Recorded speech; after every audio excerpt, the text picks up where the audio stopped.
Aydan bir dəfə, 2 aydan bir harasa belə 2-3 günlük qaça bilirik. Bir-birimizi o barədə tamamlaya bilirik. Yəni həm maraqlı, həm söhbət, həm maraqlı yol yoldaşı.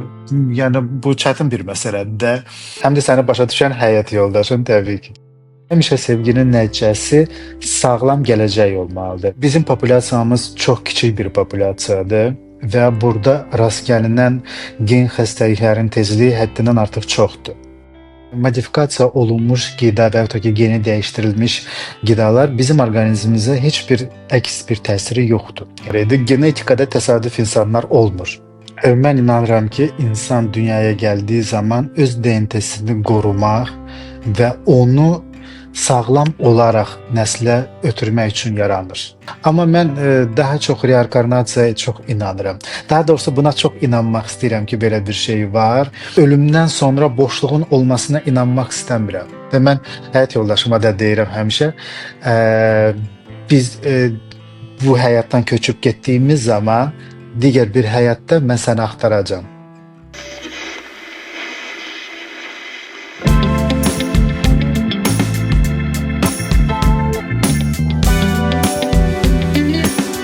Və biz başladıq.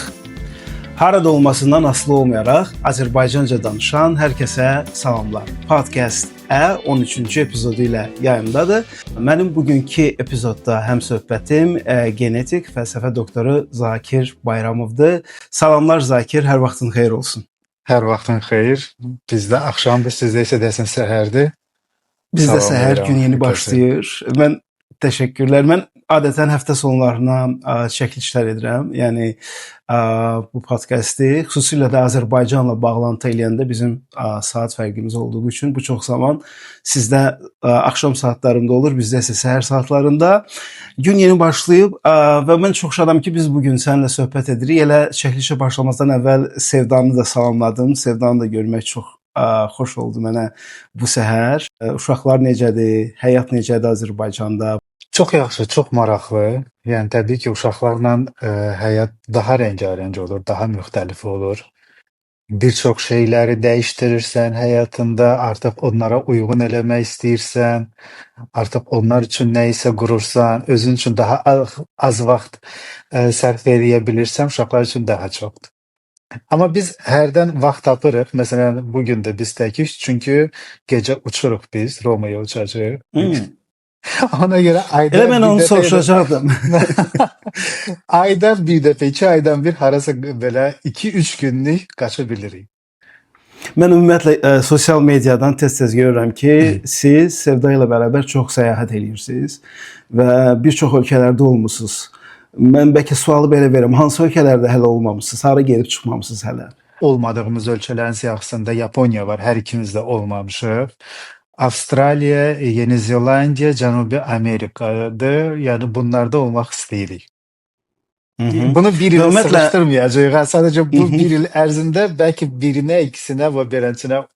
Çünki onlar çox uzaqdılar və uçuş məsafəsi uzaq olduqca, uşaqlardan da uzaq olduqca hal-hazırda adam çox darıxır. Yəni ona görə belə uzun uçuşları çalışırıq ki, ildə bir dəfə edək. Çox yaxşıdır ki, ikiniz də səyahət etməyi sevən insanlarsınız da, yoxsa başqa cür olmazdı. Bu barədə bizim şansımız çox gətirib, hər ikimiz də sevirik səyahəti və bir-birimizi o barədə tamamlaya bilirik. Yəni həm maraqlı, həm söhbət, həm maraqlı yol yoldaşı. Yəni bu çətin bir məsələdir də, amma bunu tapmaq bu bir lotereyadır. Həm də səni başa düşən həyat yoldaşın təbii ki. Eyni ilə mən bununla tamamilə razıyam. Bəs Zakir, bu il 2025-ci il artıq bitmək üzrədir. Bir ayımız edirik. Hər bir insan yəqin ki, oturur, ilin sonunda bir analiz edir də. Bu il ərzində 2025-ci ildə nələrə nail oldum, nələr etdik, hansı progres baş verdi həyatımızda. Sizin üçün 2025-ci ildə nələr oldu? Yəni, haraları gəzdiniz, haralara səyahət etdiniz, həyatınızda yeni hansı önəmli hadisələr baş verdi 2025-ci ildə? Bu il ərzində dəyişirlər. Təbii ki, bu il ərzində biz kiçik qızımızı dərk elədik. Çünki artıq o 1 yaşından sonrakı dövrünü gördük və başa düşdük ki, bunun xarakteri necə ola bilər. Çox fərqli bir insandır. Daha doğrusu bacısından fərqlidir. Özünün yəni kəskin bacısından fərqli xüsusiyyətləri var və dərk elədik ki, Aida bizim üçün bir yenilikdir. O maraqlı gəldi. O ki qaldı öz işimlə əlaqəli olaraq ki, həmişə istəmişəm ki, proqressiv olsun hər bir il. Bu insanlara kömək eləmək genetika elə bir sahədir ki, mənim bir iş yoldaşımın xoşuma gələn bir sözü var idi. Genetikada təsadüf insanlar olmur. Yəni genetikanı təsadüf insanlar seçə bilməz. Məsələn, mən həkimliyi oxuyuram və genetikanı istəyirəm. Belə bir şey olmur. Genetikanı seçmək üçün məhz həmin mütəxəssis bilir bu sahənin dərinliyini və çətinliyini və adi insanlar onu heç vaxt seçə bilməz. Bununla da bağlı əgər insanlara yardım edə bilirəmsə, hər il və bu pasientlərin sayı artırsa, bu məni sevindirir. Səyahətlə bağlı bir çox ölkələrdə olduq. Bu amma hal-hazırda desən hansılar, çünki biz çox səyahət eləmişik. Hal-hazırda qarışdırıram. Hətta biz sayını itirmişsiniz artıq. Bəli. Sonuncu dəfə Avropa ölkələrində olmadığımız, məsələn, Belçikada mən olmuşam 3 dəfə, amma Sevda xanım olmamışdı. Çox istəyirdim ona həmin ölkəni göstərəm. Yalnız Brüsseli yox, Brüq və ümumiyyətlə o ölkənin təbiətini, özünə məxsusluğunu axırıncı desəm biz onu etdik. Bugün bizim 13-cü epizodumuzdur.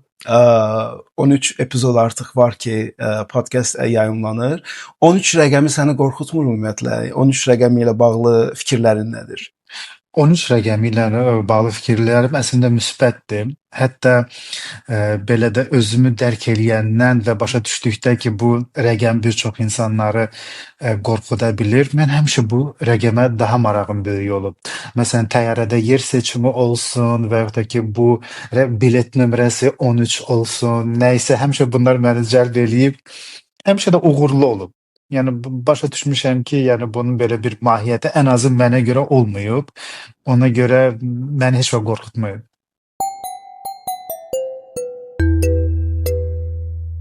Səni genetikaya gətirən nə oldu? Səni bu sahəyə gətirən, həvəsləndirən nə oldu? Çünki adətən insanlar bu sahəni Azərbaycanda çox nadir halda seçirlər, səhv etmirəmsə.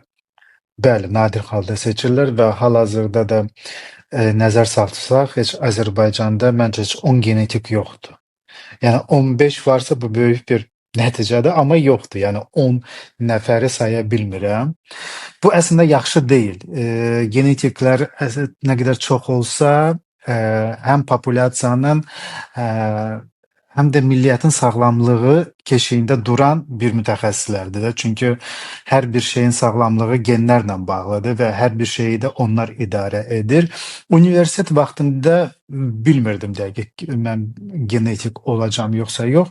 Bu həvəs məndə hardasa 3-cü kursda oxuyanda birdən belə bir mövzu, DNT ilə bağlı bir mövzu mənə vermişdilər, çıxışım olacaqdı. Mən ümumiyyətlə universitet vaxtından çıxışları çox sevirdim və bütün tədbirlərdə iştirak eləməyi, nəsə haqqında danışmağı çox sevirdim. DNT ilə bağlı bir mövzu elə müzakirəyə çıxarıldı və mənə maraqlı gəldi həmin sahə. Dedim ki, niyə də bu sahədə özümü sınamayam və baxırdım ki, həmin sahəni iş götürən belə tələbələrimiz də yoxdur. Heç kəsə o qədər də maraqlı gəlmirdi, yoxsa onu əl çatmaz hesab eləyirdilər.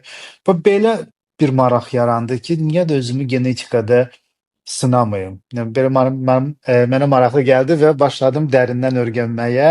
Bizdə bir problem var idi ki, hal-hazırda da bizdə Tibb Universitetində genetika kafedrası yoxdur.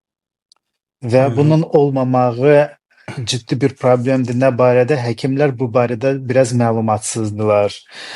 Əgər ona hər hansı bir pasiyent müraciət eləyirsə, necə eləmək kimi sual qarşıya çıxanda düzgün addım atmaya bilər, düzgün hansı bir fikri pasiyentə çatdırmaya bilər. Yəni bu ondan irəli gəlir, amma bizim təbii ki borcumuz bu məsələləri az olsaq da həkimlərə çatdıraq və daha çox faydalı olaq.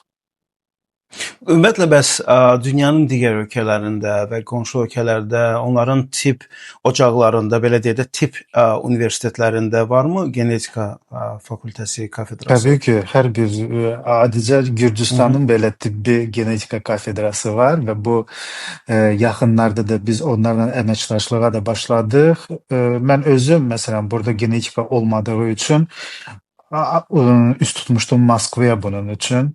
Moskvanın bir neçə universitetində tibbi genetika kafedrası var və mən təhsilimi orada davam elədim. Elə orada da demək olar ki, yekunlaşdırdım müdafiəni və s.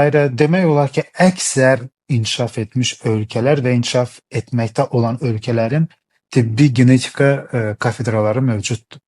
2025-ci ildə Azərbaycan qanunvericiliyi ilə qohum evlilikləri qadağan olundu. Yəni doğrudan da rəsmi olaraq qohumlar artıq ailə qura bilməzlər. Belə bir qanun var, səhv etmirəmsə. Bəli, var. Hal-hazırda qüvvəyə də minib. İnsan haqları baxımından baxanda biraz sanki məhdudlaşdırır. Çünki sevgi varsa, bir-birlərini sevirlərsə, belə bir qanunvericilik biraz mənə maraqlı gəlir.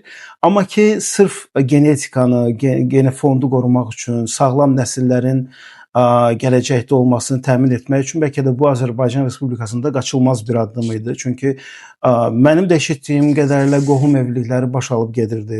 Yəni bu da yaxşı nəticələr deyildi çox güman ki. Yəni elə söhbət də bu mövzuda idi. Bu düzgün bir qərar idimi? Mən düşünürəm ki, düzgün qərar idi və biraz hələ gecikmiş bir qərar idi və səbəbləri nə ilə bağlıdır? Bizim populyasiyamız çox kiçik bir populyasiyadır və burada rast gəlinən gen xəstəliklərin tezliyi həddindən artıq çoxdur. Mən bütün çıxışlarımda qeyd edirəm ki, biz hamımız doğulduğumuz zaman, mən də, siz də, bizi indi izləyən tamaşaçıların hamısı artıq doğulduğu zaman ona yaxın genetik xəstəliyin daşıyıcısı kimi doğulur.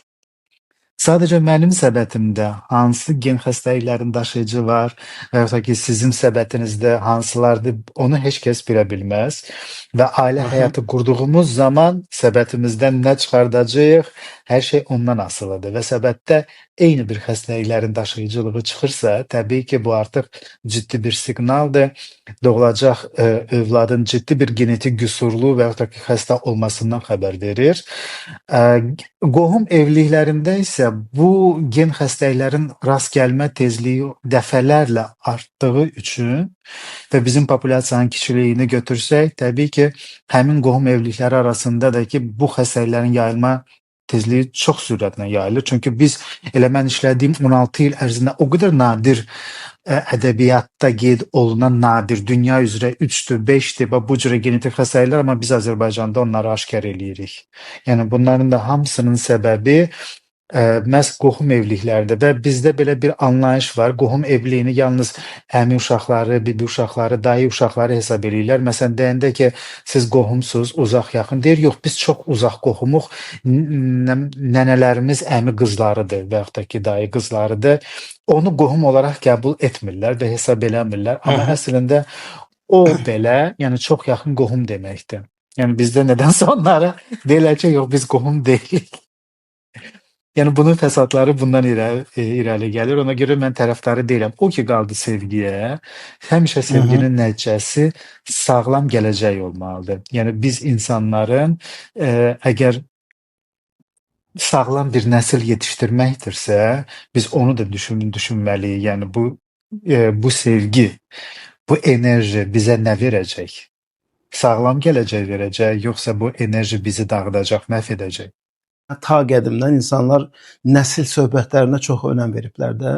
Yəni yaxşı nəsil, pis nəsil, nə bilim. Bir də görürsən ki, valideynlər və ya ər-arvad dalaşır öz aralarında deyirlər, nə bilim, atasına oxşamış, anasına oxşamış, dayısına oxşamış.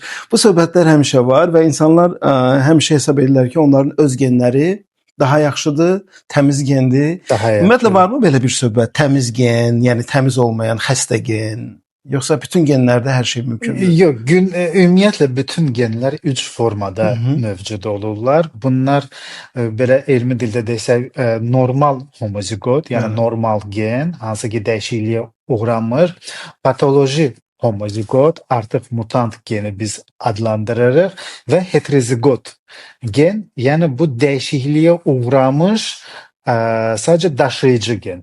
Yəni normadan və norma kimi nə norma deyil və xəstəlik törədən kimi də nə də xəstəlik törədəndir.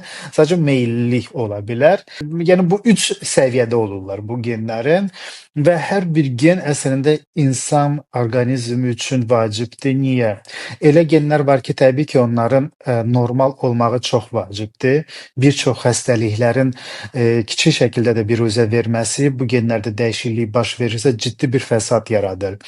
O ki qaldı heterozigot dediyim, yəni daşıyıcı genlər, bu əslində bizi yeni mühitə uyğunlaşdıran genlərdir. Mühit dəyişilir, insan da dəyişilir və biz yeni bir mühitə dəyişirik. Bu mutasiyalar bizi qoruyur. Hər bir mutasiya qorxulu görsənməməlidir. Əksər mutasiyalar faydalı olur və bizi yeni həyat şəraitimizə uyğunlaşdırır. Biz hər birimiz öz genimizin daşıyıcısıyıq. Bəs tutaq ki, qadın kişi ailə qurdular, onların doğulduğu uşaqlara adətən hansı geni götürürlər? Ana xəttindən olan geni yoxsa ata tərəfdən olan geni? Biz bu ümumiyyətlə necə bölünür? Yəni elmi tərəfdən bilmək istəyirəm o izahanı. Bərabər bölünür əslində. Qadınlardan və kişilərdən eyni sayda genlər alırlar uşaqlarımız. Burada bir balaca bir fərq var. Bu da ki, mitoxondrial DNT bir anlayış var. Yalnız qadınlara xasdır və yalnız qadınlar öz uşaqlarına ötürə bilir. Bir var, biz bildiyimiz DNT o hüceyrədə olan DNT-dir. Bütün vücudumuzda var. Amma mitoxondrial DNT yalnız qadınlar nəslə ötürür və o kişilərdə olmur. Kişilər onu nəslə ötürə bilmir. Yəni fərq bundan bağlı olur əgər belə bir fərq. Amma qalan o ki qaldı 20 minə yaxın gen var və bu 20 min genin yarada biləcək kifayət sayda da xəstəliklər var. Onların hamısını yarı və yarı biz valideynlərimizdən alırıq. Bəzən o genlər birləşəndə müxtəlif formalar yarana bilər. Məsələn, anada da o gen normaldır, atada da normaldır, amma embriyogenez zamanı dəyişiklik nəticəsində həmin genin mutasiyası yarana bilər ki, uşaq o üzrə xəstə ola bilər və yaxud da ki, başqa bir xəstəliyin daşıyıcısı da ola bilir. Təəssüf olsun ki, tarix boyunca biz bu halların şahidi olmuşuq ki, yəni hər kəs adi hökmdar ailəsindən tutmuş, adi sıravi insanlara görə tarixən hamı istəyib ki, övladı oğul olsun, hamı oğul övladının sahibi olmaq istəyib və bu da baş verməndə adətən qadınları günahlandırıblar ki, qadın oğul yox, qız dünyaya gətirdi və ümumiyyətlə övladın qız və ya oğlan olması atadan asılıdır, yoxsa anadan asılıdır? Təbii ki, burada atadan asılıdır. Çünki yəqin ki, siz bu barədə artıq məlumat bilirsiniz. Kişilərin cinsəl hüceyrələri iki növ, yəni spermatozoid daşıyır. Biri X xromosomuna malik, digəri isə Y xromosomuna malik və hər bir bu şans, yəni uşağın qız və yaxud da oğlan doğulması birbaşa olaraq yəni kişidən asılı olur. Qadında yalnız X. Onun üçün fərqi yoxdur. Bir çox xəstəliklər var ki, onlar genetik yolla keçir. Bu xəstəliklər hansı xəstəliklərdir? Adətən, xüsusilə də Azərbaycan coğrafiyasında. Deməli, biz genetikada xəstəlikləri iki qrupa bölürük. Bunlar olur, yəni xromosom xəstəlikləri və gen xəstəlikləri. Bəzən indiyə qədər həkimlər belə, dediyim kimi, tibbi genetika kafedrası olmadığı üçün bunu qarışdırır və ayırt edə bilmirlər. Xromosom xəstəlikləri əksər vaxt təsadüf yaranır. Bizə məsələn pasiyent gələndə və biz artıq UZI-də hansı bir xəstəlikdən şübhələnəndə, məsələn Down sindromundan və yaxud da ki Edwards patağı və s.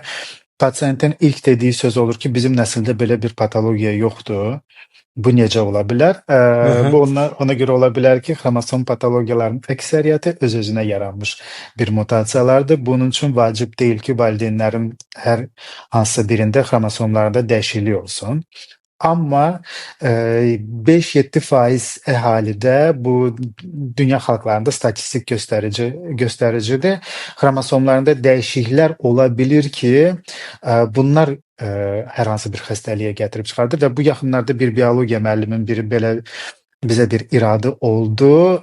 Dedi ki, məsələn, gəlmişdi sonsuzluqla bağlı bizim müayinəyə və biz xromosom analizləri etdikdən sonra bizə uzun bir mesaj yazdı ki, siz çox insafsızsınız, insanlara lazımsız olan genetik analizlər verdirirsiniz. Siz bizim üzümüzə baxdıqda təyin edə bilmədiniz ki, biz Down sindromlu deyilik, bizə niyə xromosom analizi yazmısınız? Biz ona izah elədik ki, əslində xromosom analizi yalnız Down'dan şübhələndikdə təyin olunmur. Biz normal fiziologiyaya malik ola bilərik, amma xromosomlarımız balanslaşmış, dəyişilmiş, yəni balanslaşmış xromosom kompleksinə malik ola bilər ki, həmin zaman nəsildə xromosom patologiyasına malik olan uşaqlar doğula bilər.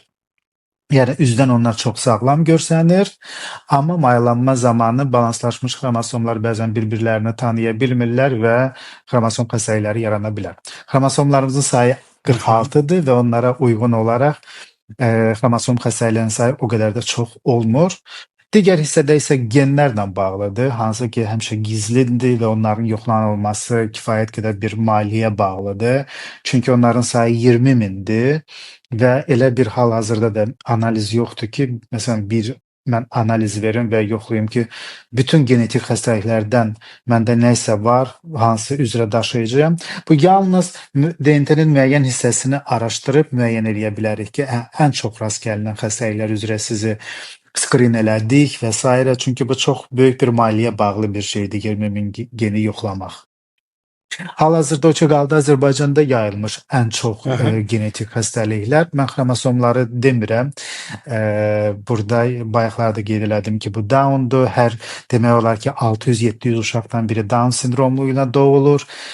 Edwards-Patau, Klinefelter sindromu daha çox yayılıb. Klinefelterdə o sindromdur ki, kişilər normal olaraq doğulur, amma yetkinlik yaşına çatdıqda və evləndikdə artıq üzə çıxır ki, bu uşaq dünyaya gətirə bilmir belə bir kişilər, sonsuz olurlar.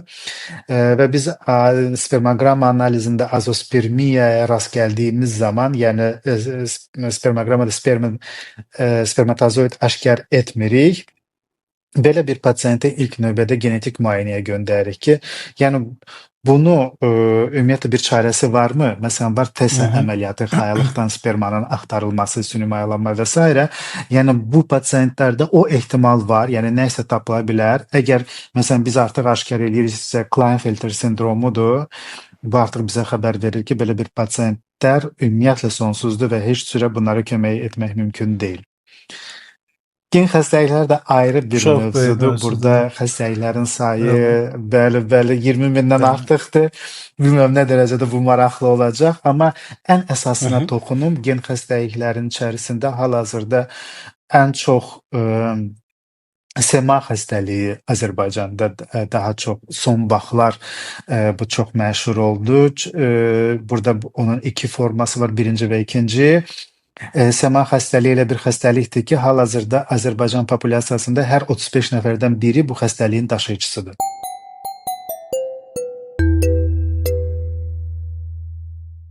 Doktor, son vaxtlar eşidirəm yaxınlardan, tanışlardan, tanıdığım insanlardan ki, bəzi uşaqlar müəyyən bir yaşa gəlib çatırlar, 5, 6, 7 yaşına və hələ də dil açıb danışa bilmirlər, amma tamamilə sağlam görünürlər. Bu da genetik xəstəliklərdən sayıla bilərmi? Yəni bu situasiyada mütləq o screening olmalıdır həmin uşaqlarda sırf genlərlə bağlı araşdırma aparmaq üçün. Bu çox vaxt deyim ki, məhz genetika ilə bağlıdır, bu belə deyil. Amma təbii ki, psixonevroloji genetik sindromlar var ki, hansı ki, belə bir problemlər yaradırlar. Uşaqlar geri qalır, nitq qabiliyyəti olmur, uzun müddət danışa bilmir və s.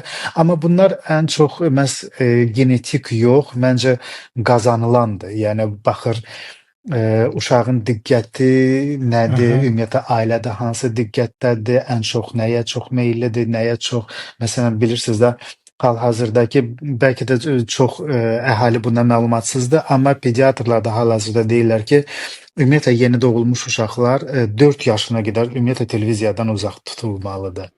Yəni televiziyanın məhz nitqin Aha. ləngiməsində böyük bir rolu var. O da qalsa məsələn də telefonlara və s. Biz məsələn öz uşağımızı belə məsələn 1 yaşına qədər çox meylli idi. Bu olsun gizgi filmlərinə baxmaq və s. Biz onu dayandırdıq sadəcə bir neçə ay müddətində. Sonra ümumiyyətlə uşaq imtina elədi televiziyadan, qəti şəkildə marağı yaranmadı və qısa bir zamanda onun psixonevroloji inkişafı necə bir sürətlə inkişaf elədiyini biz özümüz şahid olduq.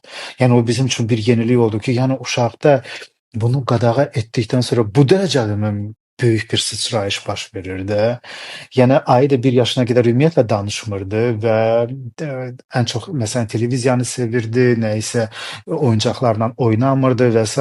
Yəni qısa bir müddətdə bu bizim özümüzün müşahidəsi oldu ki, onu qadağan etdikdən sonra bu insan başladı oyunlar qurmağa, özündən hansı ki indiki uşaqlar bundan çox uzaqdır, nə isə özləri eləsinlər və s. Amma indi o uşaq məsələn böyük qızımı belə həvəsləndirir, hansısa bir oyunlar qurur, nə isə eləyir, evcik oynayır, baxır görsən ki, paltarları gətirir, göy onları yudu, qattaladı, apardı, qoydu yerinə, yemək bişirdi və s. Yəni biz bunun heç birini ona göstərməmişik. Yəni o onun özünün həvəsidir və hamısı da bu həm televiziyadan və telefondan biz onu uzaqlaşdırdıqdan sonra onları müşahidə elədik. Bəli, bugünkü valideynlərin mən deyərdim ki, ən böyük problemi uşaqları telefonlardan, kompüterdən, televizordan uzaq tutmaq məsələsi çox çətindir və həmən bütün valideynlər şikayət edir bundan. Hər kəs şikayət edir uşağın bütün gün telefonda olmasından. Balaca uşaqlarla asandır. Bəs biraz nisbətən böyük uşaqlarla bunu necə eləmək olar? Böyük uşaq artıq gecikmiş bir fazadır. Mən sizə deyim ki, hətta kiçik uşaqlarla da bunu etmək çətindir. Çünki uşaqlar çox kaprizlidir, valideynlər kaprizi görmək istəmirlər. Çox onu bəzən qorxur ki, uşaq stresə düşər, ona nifrət yarana bilər və s. Amma biz də elədiyimiz zaman bu çətinliklərlə rastlaşdıqda çətindir. Uşağın başını mütləq sən həmin müddət nə iləsə qatmalısan, onunla oynamalısan, ona nə isə axı o bütün saat sənin yanındadır və o yatmadığı müddətdə onun başqa bir marağı, valideynlərdən başqa heç bir marağı yoxdur. Yəni bu müddət ərzində amma bu periodu keçən bir valideynlər varsa, mən onu demək istəyirəm ki, bu qısa bir perioddur, bu uzun müddət sürmür. İnanın ki, siz bu qısa bir müddətdə ona kömək eləsəz, bu periodu atdasın, ondan sonra uşaqlar özünü başlayır inkişaf elətdirməyə. Ondan sonra ümumiyyətlə nə planşet istəyir, nə telefon istəyir, nə televizor istəyir. Onlar yalnız evdə biz uşaqlıq dövründə necə oynamışıqsa onu yalnız istəyirlər, özləri oynasınlar. Məncə də biz gözəl bir xoşbəxt uşaqlıq keçirmişik və 70'lerin axırları, 80'lər, 90'larda doğulan uşaqların bir məncə benefiti oldu ki, biz o qədər çox da texnologiya dövrünün içində doğulmamışdıq. Biz böyüdükcə texnologiya yeniləndi və biz də onu öyrənməyə başladıq. Sağlam uşaqlıq keçirdik, həyat oyunları, yəni sosiallaşmaq, uşaqlarla oynamaq, o cəmiyyətin ilk təcrübəsini biz küçədə uşaqlarla oynayanda yaşadıq da, sosiallaşmağın.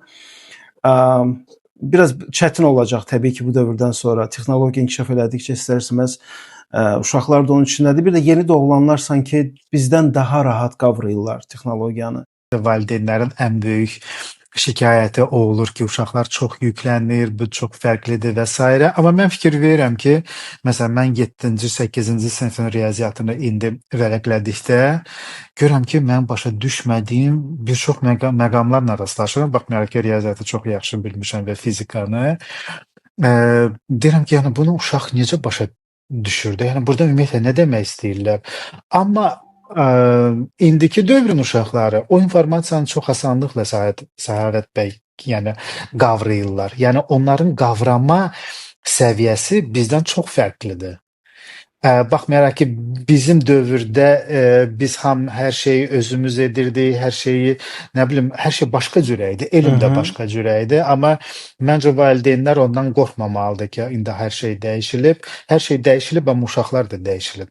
Həmin mühitə çox yaxşı uyğunlaşıb və müasir olan hər bir şeyə adaptasiya olunublar. Biz biraz geri qalırıq əslində. İndiki durumda biz dəyişməliyik. Biz cəhd eləməliyik. Dəyişmək çətindir, amma cəhd eləməliyik.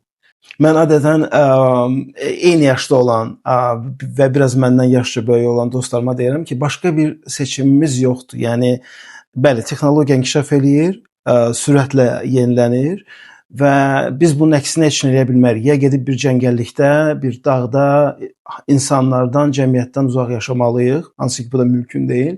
Ya da ki, ayaq uydurmaq məcburiyyətindəyik, çünki ətrafda hər şey dəyişir, hər şey inkişaf etdiyinə görə biz də inkişaf etməliyik. Əks halda çox çətin olacaq həyatda yaşamaq və mənə gəlir ki, mütləq biz dəyişməliyik və özümüzü inkişaf elətdirməliyik. Tam razıyam. Başqa bir sualım bu geni dəyişdirilmiş ərzaqlarla, məhsullarla bağlıdır. Zaman-zaman oxuyuruq bu haqqda, insanların narahatlığı var. İnsanlar çalışırlar daha orqanik məhsul, daha baha, daha çox pul ödəyib orqanik məhsullar əldə etsinlər. Çünki hər kəs geni dəyişdirilmiş ərzaqlardan qorxur. Bu yəqin ki bir mifdir, amma istəyirəm aydınlıq gətirək. Ərzaqlar, yəni geni dəyişdirilmiş ərzaqlar, məhsullar, onlar bizim genetikamıza necə təsir göstərir? Deməli, modifikasiya olunmuş qida və yaxud da ki, geni dəyişdirilmiş qidalar bizim orqanizmimizə heç bir əks bir təsiri yoxdur. Yəni bizim genimizi dəyişmirlər. Əksinə bununla seleksionerlər məşğuldur və seleksionerin qarşısında duran məsələ odur ki, mən daha faydalı bir məhsul yetişdirim. Necə ki, bilmirəm insanlar bunun fərqindədir yoxsa yox. 50 il bundan qabaq becərilən pambıq və yaxud da qarğıdalı buğda sortu hal-hazırda cır bir sortlar hesab olunur. Yəni onları hal-hazırda əksən heç bir məhsuldarlıq əldə edə bilmərsən. Və illər boyu həmin məhsullar, istənilən bir məhsulları olsun, kənd təsərrüfatı, bu iri buynuzlu heyvanlar və s. toyuq, cücə və yaxud da ki, qida məhsulları biz daha çox həmin mühitə uyğun olan, daha çox məhsul verən, dad baxımından daha yaxşı dada malik olan həmişə meyvə yaratmaq istəmişik də. Təbii ki, bazara gedəndə bizi cəlb edən nədir? Onun böyüklüyü, dadı, görkəmi, hal-hazırda tələblərdən, yəni bazarın tələbləri də budur da. Amma yəni sən orqanik meyvəvi gətir, bu təbii qurtlu bir quba almasıdır. Bunu alan, onun alıcısı təbii ki az olacaq. Amma modifikasiyası dəyişilmiş qidalar yəni zərərli deyil. Biz ki onu yeyirik, yəni həzm edirik. Artıq o bölündü, karbohidratlar, zülallar, yağlar və s. Yəni bunu necə geni bizim dəyişdirə bilər? Yəni onun bir erintisi bizim erintimizə mi yazılır, DNT-si? Bizim viruslar dəyişdirə bilər orqanizmimizi, bəli. Çünki onların DNT və yaxud da ki erinti materialı bizə kopya olunur və bizim genimizdə kopyası əks olunur. İstənilən vaxt təkrar sintez olunaraq həmin problemi yarada bilər. Yalnız viruslar. Amma geni dəyişilmiş məhsullar xeyr. Mən əksinə onun tərəfdarıyam. Bu eləcə də geni dəyişdirilmiş, yəni ət və balıq məhsullarına aiddir, yoxsa ancaq tərəvəzlərə mi? Bəli, yox, elə ət məhsullarına. Yəni geni dəyişdirilmiş məhsulları yeyə bilərik, heç bir qorxusu yoxdur. Dadı olmasa da, təbii ki. Bəli, o olmasa da, amma indi axı səxavət və ən çox qida dəyərinə fikir verirlər. Məsələn, süni göldə yetişdirilən balıq təbii göldəkindən dadlı olmaya bilər. Amma onun zülal dəyəri daha yaxşıdır. Yəni bir orqanizmdə tikinti material lazım olan zülaldır, onun dadı deyil. Ona görə bu baxımdan əslində o daha çox orqanizmə faydalı hesab olunur. Doktor, ümumiyyətlə biz deyirik, dad dəyişib. Məsələn, əvvəlki meyvənin dadı deyil, bu əvvəlki uşaqlıqda yediyim, nə bilim, ətin dadı deyil filan. Bu dad dəyişimidir, yoxsa bizim dad bilməmizdə dəyişimdirmi? Bəli, dad bilməmizdə dəyişiklik olur. Həmişə dad reseptorları həmişə zəifləyir ve bunlar her il oldukça 35 yaş üzeri daha çok süratle inkişaf ediyor ve dad reseptörleri həmişə dəyişilir. Yani bu həmişə məlum olur. Bende de yani bunu həkimlər çox yaxşı bilir. Çox maraqlı söhbətdir bu söhbət. Həm də ki, doktor sənlə danışmaq çox maraqlıdır.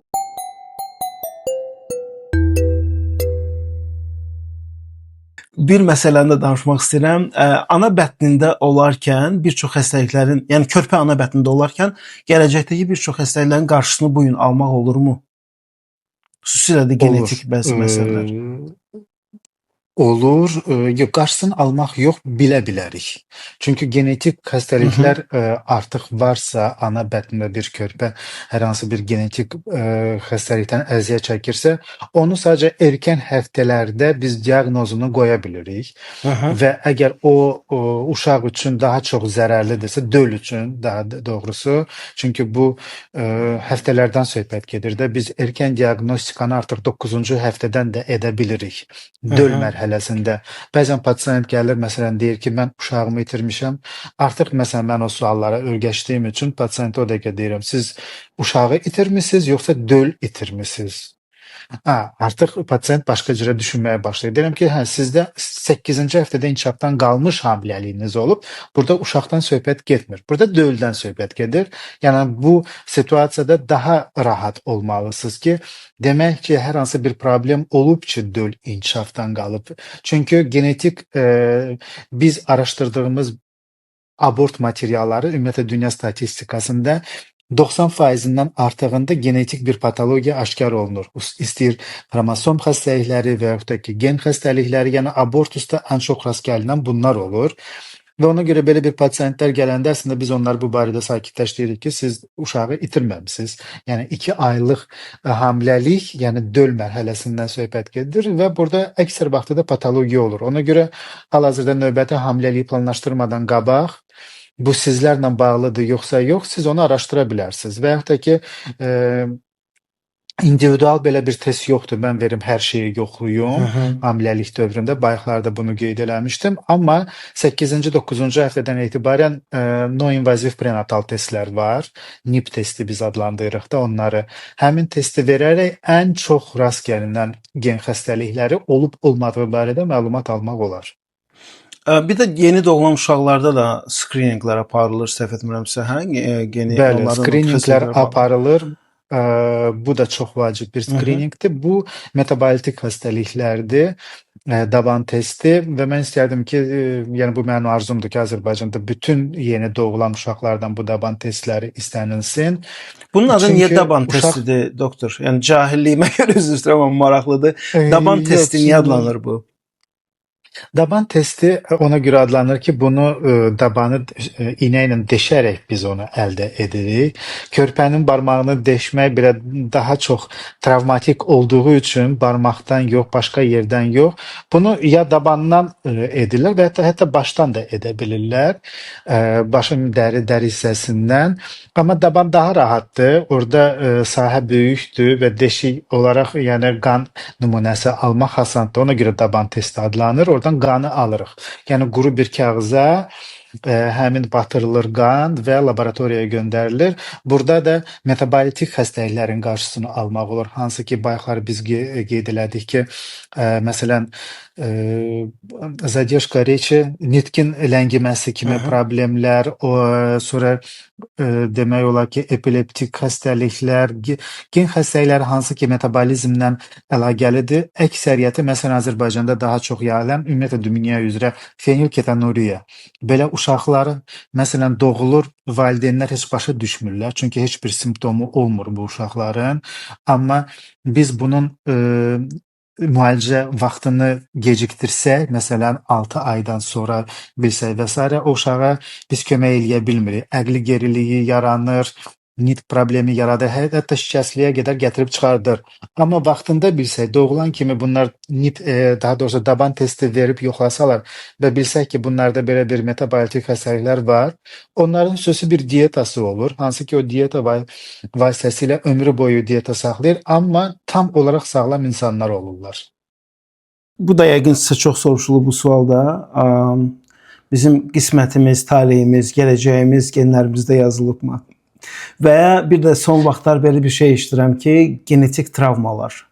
Əgər tutaq ki, mənim yaşadığım müddətdə, yəni uşaqlıq dövrümdə heç travma almamışam, amma məndən əvvəlki nəslimin, atamın, anamın, onların ailəsində hansısa bir travmalar baş veribsə, faciələr baş veribsə, o mənim genetik yaddaşımda qalırmı? Yoxsa bunlar da miflərdir? Genetik yaddaşa olduğunu mən bilirəm. Mən başa düşürəm ki, genetik yaddaş var. Gen hər bir şeyi, informasiyanı özündə saxlayır.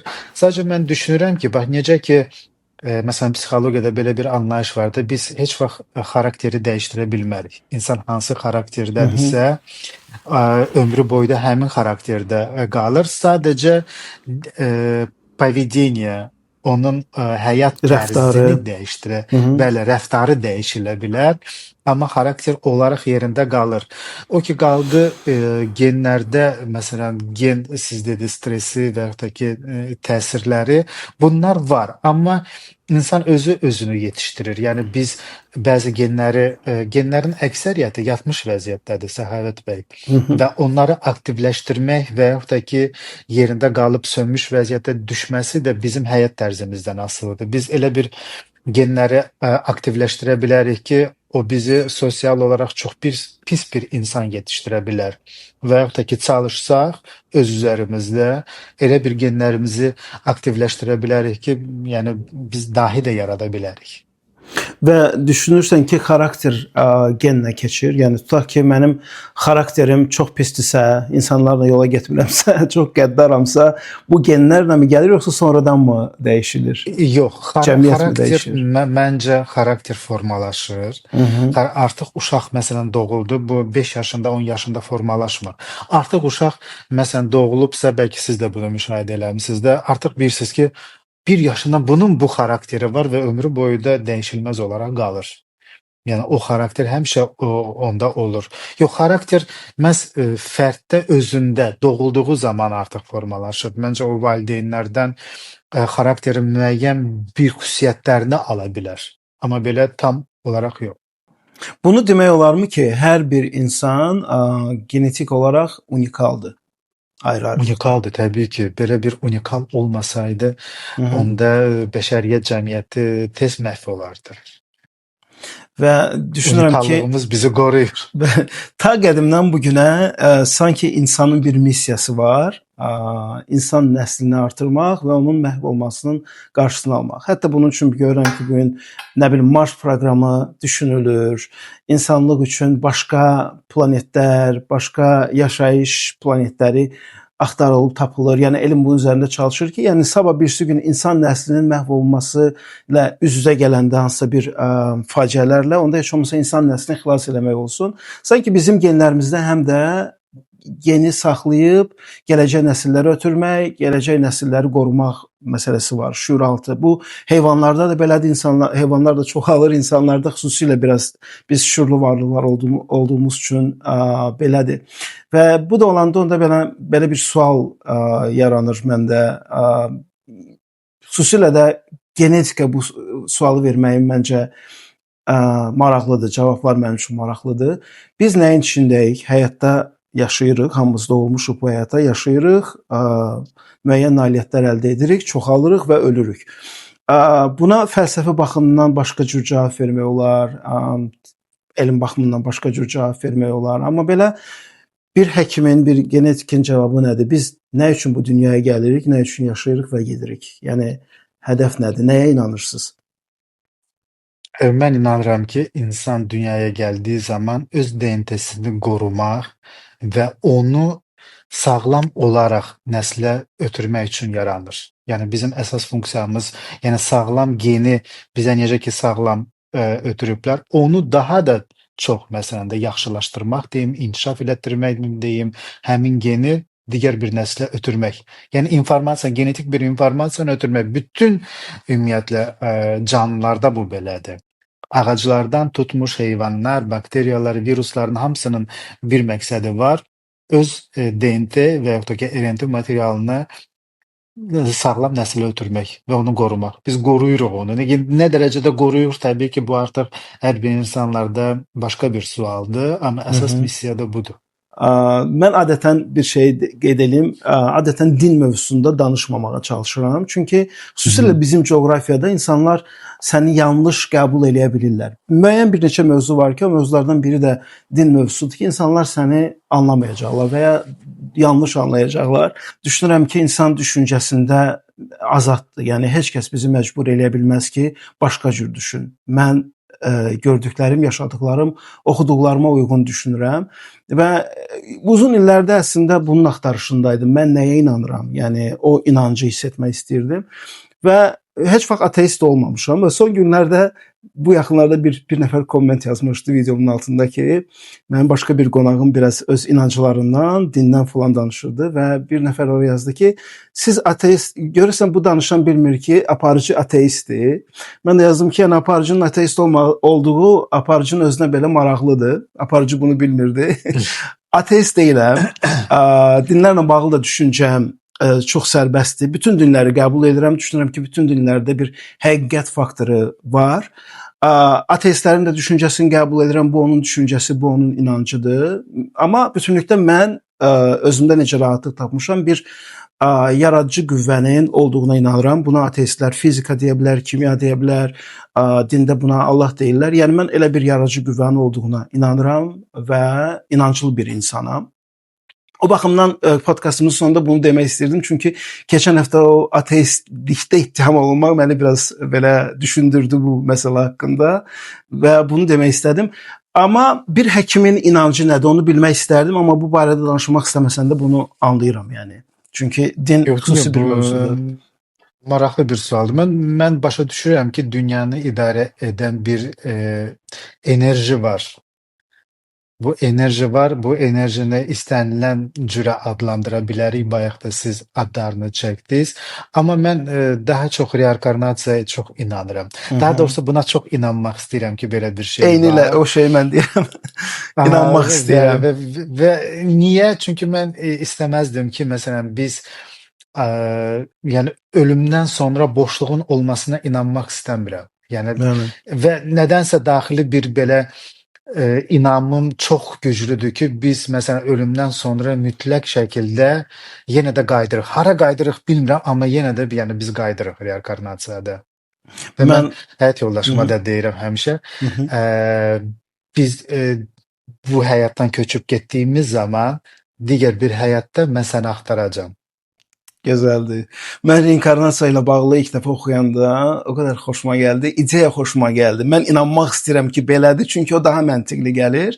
Amma yenə də nəticə etibarilə biz nəyə inanmaq istəyiriksə, odur. Yəni düşünürəm ki, insanlar inanclarını sərbəst və müstəqil yaşamalıdır. Heç kəsi inanc mövzusunda, düşünmə mövzusunda məcbur edə bilməz. Yəni nəyə inanırsansa və düşünürəm ki, hər kəs öz inancının göstəricisidir. Sən öz inancını, dinini necə yaşayırsansa, ona fokus olmalısan. Necə yaşayırsan, gözəlmi yaşayırsan, öz zövqü, öz dinindən, öz inancından zövq alırsansa, bu ətrafdakılara da xoş təsir eləyəcək. Amma dünyada baş verənləri də görürük. Yəni ta qədimdən bu günə qədər də bu dini inanclar uğrunda insanlar ölüblər. Bugün də davam eləyir bu. Çox təəssüf olsun ki, bu dövrdə də insanlar hələ o dini inanclar baxımından bir-biri ilə düşmənləşirlər, bir-birini öldürürlər.